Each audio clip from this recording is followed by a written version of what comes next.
ทำไ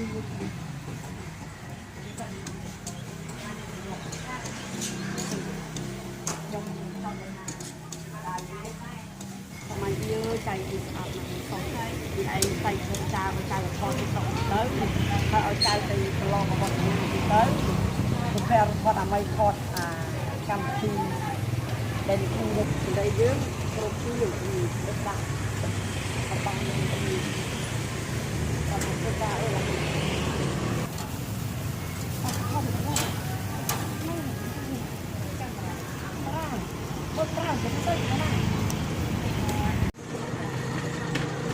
เอาไปเลยเอาไปเลยเอาไปเลยได้ยังไงเอาเลยวันนี้นะเรื่องนี้เอาไปเลยเอาอยู่กับเชื่อ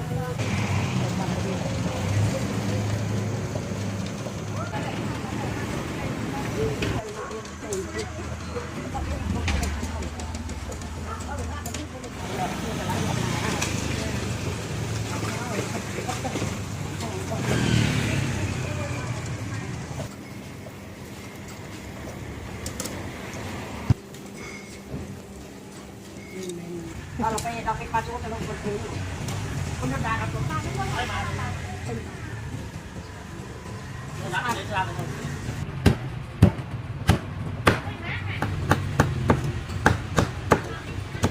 นี่ไอ้ตะรุนตั้งรุนแล้วก็ได้จำไอ้เธอเอาเนี่ยนี่คุณนอนจับลูกโซ่กันตรงนี้นี่ต้องเป็นกำลังที่มันต้องเป็นกำลังที่ช่วยบ้างนี่จะแบบจะหายทำอย่างคนมีวิ่งคุยข้างวิ่งข้างกันเอาจะเบี้ยบน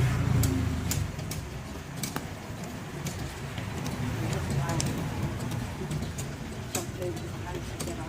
ตั้งเยอะเลยมันไม่กดอ่าน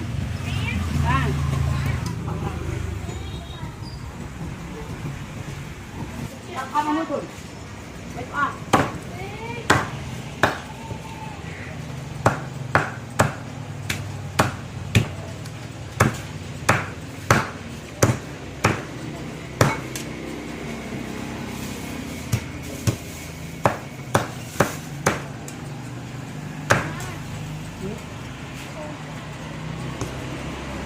คนไอ้มาครอบเรื่องไอ้สิมาเป็นเครื่องจะเป็นผู้เรียนมิตร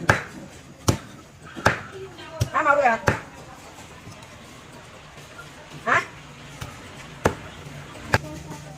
จะคอก็มาทำมาเป็นมาปลูกซื้อนักกัดมูลเปลือกเลยไม่กลัวถึงพายยืนจำไม่กลัวก็คือจังเจ้าค่ะเกี่ยวพอ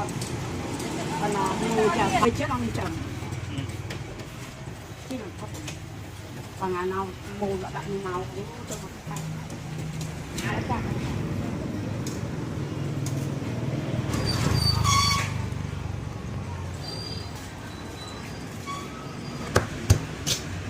ทำชิ้นจำตัวแม่ปันดีไป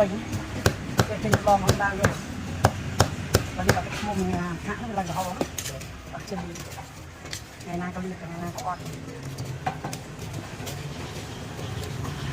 น้ำลึกจะไม่จะรอฟังนะฟังอย่างจะทำมันโล่ถ้าทำเขาทำมันโล่นะฮะเรื่องทะลักข้ามมาข้ามหนุกชิ้นใช่ปะก็ปล่อยไปข้ามไม่เต็มตรงนั้นเต็มจะมาเรื่องนี้เจ็ดของคุณขนาดแค่นั้นไม่เรื่องหาเช่นง่ายเนี่ยหาก็ได้ไงลงปูเลยมาใครอมบาปได้ดีปัดเนี่ยกระโดดเตะยืดหน่อยเตะยืดหน่อย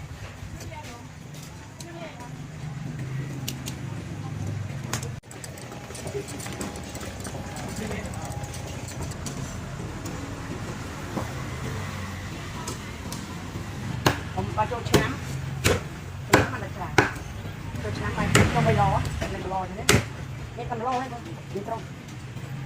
ยกเก็บก็สะอาดบ้านคนดีจริงมั้ย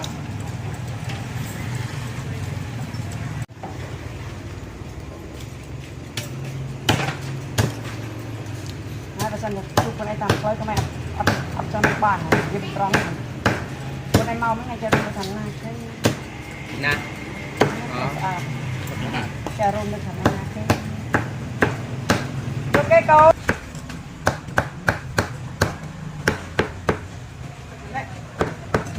ចង្ក្រានអាំងក៏ស្រួលដល់មកដាក់ទៅ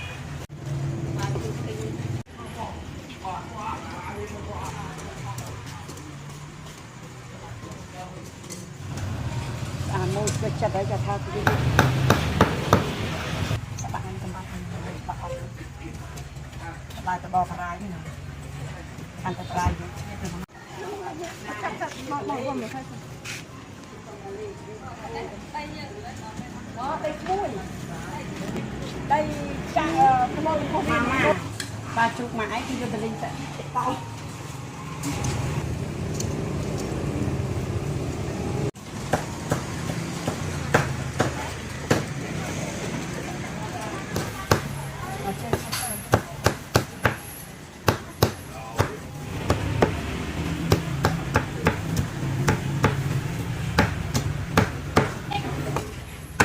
ទៀតញ៉ាំទៀតទៅយូរទៅមកយូរមកឡាញអត់ញ៉ាំទៅដល់ទៅវិញវារកស៊ីទៅអត់ឡប់អាប់លើចា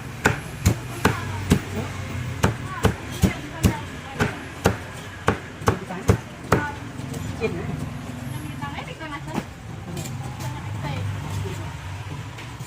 อันนี้กินเลย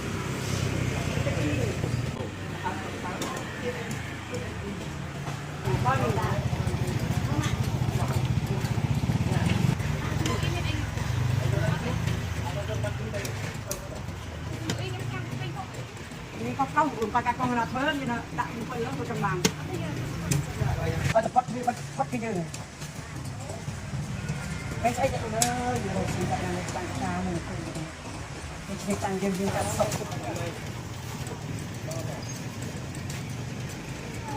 ว่าโอ้เมื่อตัวไหนที่นี่ก็โอ้เมื่อ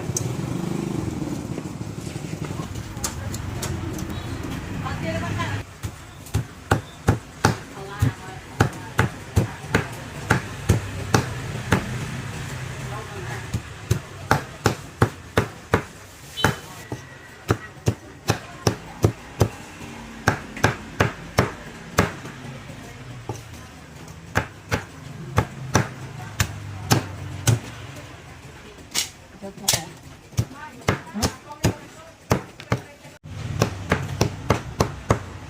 ้จักคนไหนสมัยไม่แต่โจร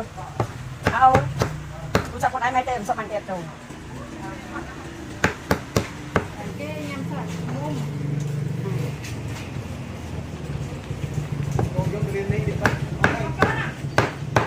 มัดน้ำให้กูคนไหน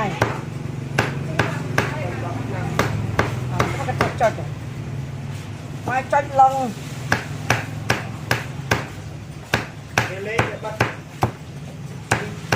ตีบอลลิง